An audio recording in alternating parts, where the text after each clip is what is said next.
चलते हैं mental math class 7th और आज हम जो करने जा रहे हैं वो चैप्टर नंबर 40 सिमेट्री। तो बच्चों यहाँ पर ये भी मैं एक रिक्वेस्ट पर वीडियो बना रहा हूँ, तो आप इसे ध्यान से देखिए और देखकर दूसरों को सिखाना यदि आप मैथ में परफेक्शन पाना चाहते हैं तो बच्चों आइए करना शुरू करते हैं। मैं हूँ हरी सर और आप देख रहे हैं आपका अपना यूट्यूब चैनल चलो कदम बढ़ाए। तो बच्चों यहाँ पर ये देखिए चैप्टर नंबर 14 सिमेट्री।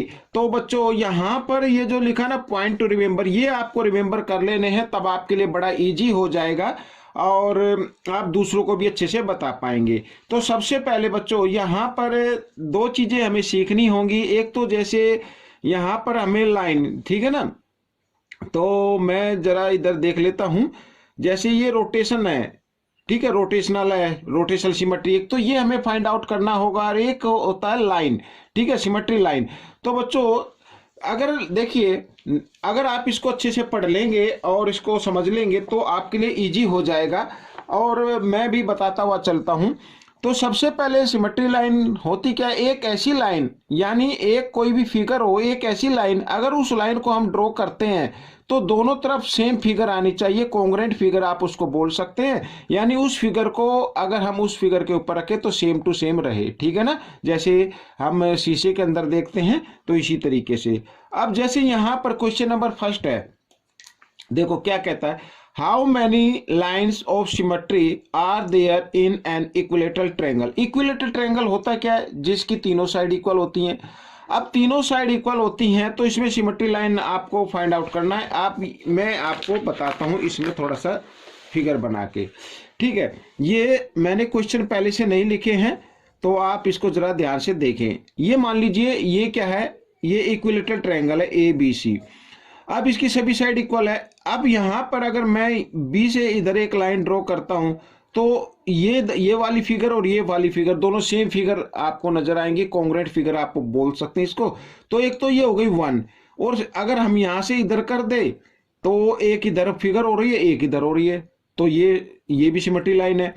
और इधर सी से अगर हम डालें इधर तो इस तरीके से हाफ इधर हो गई, हाफ इधर हो गई, तो ये भी सिमेट्री लाइन है। तो इक्विलेटरल ट्रायंगल में 3 सिमेट्री लाइन होती है, तो 3 लाइंस होती हैं बच्चों। यहाँ पर मैं ये आप चाहे तो इसको लिख सकते हैं पूरा 3 सिमेट्री लाइन। जो इसमें पूछा था how many lines of symmetry, तो 3 लाइन होंगी बच्चों, ठीक है। तो बच्चों ये क्वेश्चन आपका हो गया। मैं इसमें बिल्कुल ही थोड़ा मोटे तौर पर बता रहा हूँ, डिटेल से नहीं बता रहा हूँ, क्योंकि ये मेंटल मैथ है और आपको समझना है बस इसको शॉर्ट ट्रिक से कैसे सोल्व करना है, माइंड में कैसे सोल्व करना है, ठीक है।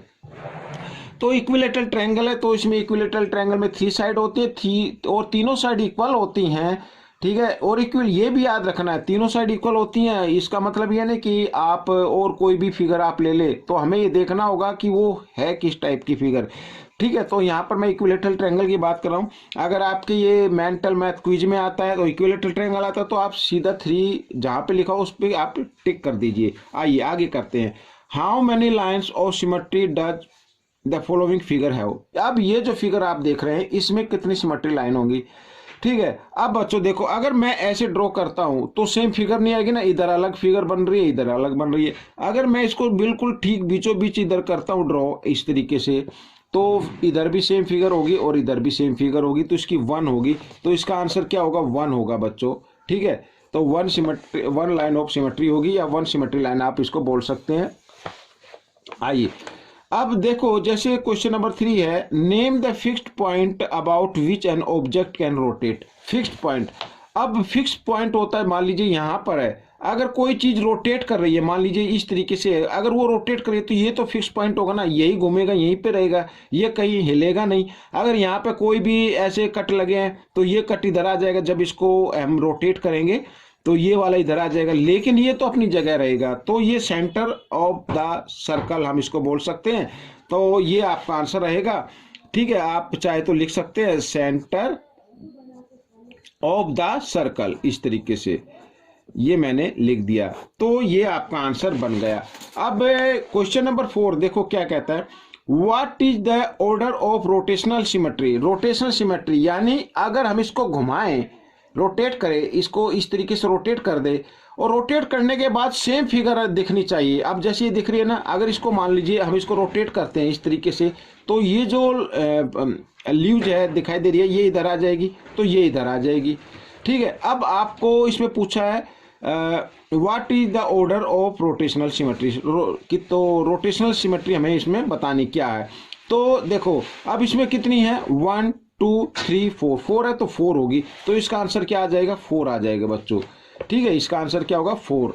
तो आइए करते हैं नेक्स्ट क्वेश्चन, क्वेश्चन नंबर 5। यहाँ पर ये भी इजी है। अब देखो what is the order of symmetry of A butterfly. ठीक है, ये अब इसकी बटरफ्लाई की हमें सिमेट्री बतानी है, ऑर्डर बताना है। अब इसमें क्या होगा, देखो अगर लाइन का भी जिक्र किया जाए तो बच्चों यहाँ पर अगर आप इस तरीके से करते हैं तो फिर ये ऊपर फिगर अलग बनती है, इधर अलग बनती है। अगर हम बीचों बीच इसकी लाइन ड्रॉ करते हैं, बीचों बीच, तो देख रहे हैं आप इधर जो ये विंग्स हैं ये दोनों सेम होंगे, और बीचों बीच करते हैं तो ये पार्ट इक्वल हो जाएगा इस पार्ट के, यानी कॉन्ग्रुएंट पार्ट हो जाएगा। तो इसका आंसर क्या होगा, 1 होगा बच्चों। तो ये आप लिख लेना। ठीक है, इसका आंसर क्या आएगा, 1 आएगा। 1 पे अगर आप करना चाहे तो क्लिक कर सकते हैं, अगर आप मार्क्स लेना चाहते हैं तब।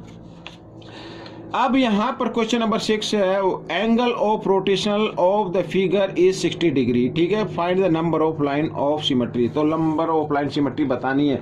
अब बच्चों इस तरीके का क्वेश्चन कैसे करना है मैं आपको बताता हूँ। देखो जैसे यहाँ पर है, अब कोई भी चीज रोटेशनल होती है वो 360 डिग्री पर होती है पूरी जब घूमती है।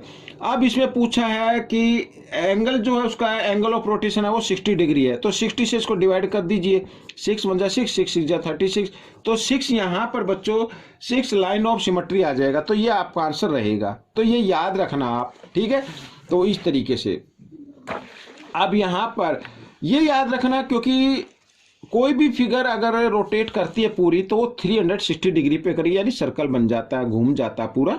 अब यहाँ पे जो है वो 60 डिग्री पे है, तो कितनी टाइम्स उसको करेगी, तो 6 टाइम्स करेगी, वो मैंने आपको बता दिया। अब what is the order of rotation symmetry for the given figure. अब ये फिगर है, अब आपको इसको बताना है कि देखो इसको इस तरीके से घुमाना है कि घूमने के बाद बिल्कुल सेम ऐसे नजर आए। अब आप बोलो कैसे होगा। अगर मान लीजिए इसको ये इस तरीके से फिगर है, अब ऐसे करते हैं तो सेम फिगर तो नहीं आएगी ना, ऐसे तो नहीं दिखाई देगी ना, तो इसको पूरा घुमाना पड़ेगा 360 डिग्री पर, फिर ये इस तरीके से होगी।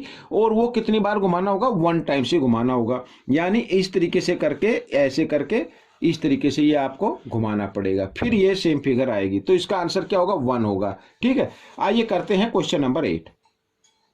यहां पर list all the single digit number, ठीक है, which have both vertical and horizontal line of symmetry. तो हमें सिंगल डिजिट का बताने हैं नंबर, और जिसमें दोनों वर्टिकल भी हो और हॉरिजॉन्टल भी हो। देखो नंबर तो होते हैं 1 2 3 4 5 6 और 7 और 8 और 9, और यहाँ पर 0 भी आप मान सकते हैं। तो अब यहाँ पर देखिए बच्चों, एक तो जैसे 0 है, मान लीजिए 0 है, अब यहाँ पर ये होगी हॉरिजॉन्टल हो गई और ये वर्टिकल हो गई, तो दोनों आ रही है इसमें। अब यहाँ पर मान लीजिए ये 1 है, अब 1 पे तो अगर ये मान लीजिए इतना बड़ा ऐसे चौड़ाई में ये 1 दिया हुआ है, तो आप इसमें फिर ये मान सकते हैं, तो ये इस तरीके से भी हो सकता है और इस तरीके से भी हो सकता है। ठीक है, हालांकि ये इसमें शायद होगा नहीं, क्योंकि ये तो 1 है, 1 इस तरीके से लिखा जाएगा, तो इस तरीके से नहीं होगा। अगर हो तो ये भी आप कर सकते हैं। और एक हो गया इसमें बच्चों 3 तो नहीं होगा, क्योंकि इसमें ओरिजेंटल ही आएगा, वर्टिकल नहीं आएगा। तो यहाँ पर 8 हो गया, जिस तरीके से ये 8 हो गया, ये देखो ये इस तरीके से इधर भी हो सकता है और इधर भी बीचों बीच हो सकता है। ठीक है, तो अगर एग्जैक्ट तरीके से देखा जाए तो इसमें 3 डिजिट आ रहे हैं, जैसे 0 आ गई है और 1 आ गया है और 8 भी आ गया है इस तरीके से। लेकिन अगर 1 जो ये 1 है, अगर मान लो जी नैरो है, बिल्कुल ही वैसे लिखा हुआ जैसे सिंपल पेंसिल से लिख दे, तो फिर ये 1 नहीं माना जाएगा, फिर ये दोनों डिजिट माने जाएंगे। ठीक है, तो 0 और 8, तो कौन से हो गए, 0 और 8, और आप चाहे तो 1 भी लिख सकते हैं, तो ये गलत नहीं होगा। ठीक है, आइए करना शुरू करते हैं नेक्स्ट क्वेश्चन। अब यहाँ पर क्वेश्चन नंबर 9 हम देख लेते हैं। देखो what is the maximum number of line of symmetry in a regular polygon. Regular polygon होता है बच्चों जिसकी साइड इक्वल होती है, ठीक है, और with n minus A side. अब बच्चों जिसकी भी साइड इक्वल होती हैं, जितनी साइड होती है वो इक्वल होती है, तो जितनी साइड है उतनी ही उसकी क्या बनेगी, लाइन ऑफ सिमेट्री बन जाएगी। अब यहाँ पर साइड आ रही है बच्चों, साइड इसमें जो गिवन है वो गिवन है, यहाँ पर मैं बता देता हूँ n-1 ये साइड है। अभी आप कहेंगे सर ये साइड तो अजीब है, तो इसका आंसर भी यही होगा, ठीक है।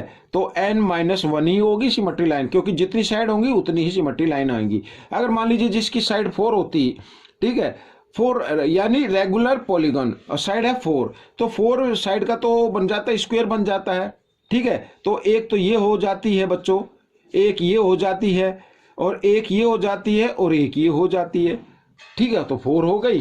तो इस तरीके से जितनी साइड होंगी वो ही उतनी ही लाइन आएगी। तो इसका आंसर ये n-1 रहेगा। आइए करना शुरू करते हैं क्वेश्चन नंबर 10।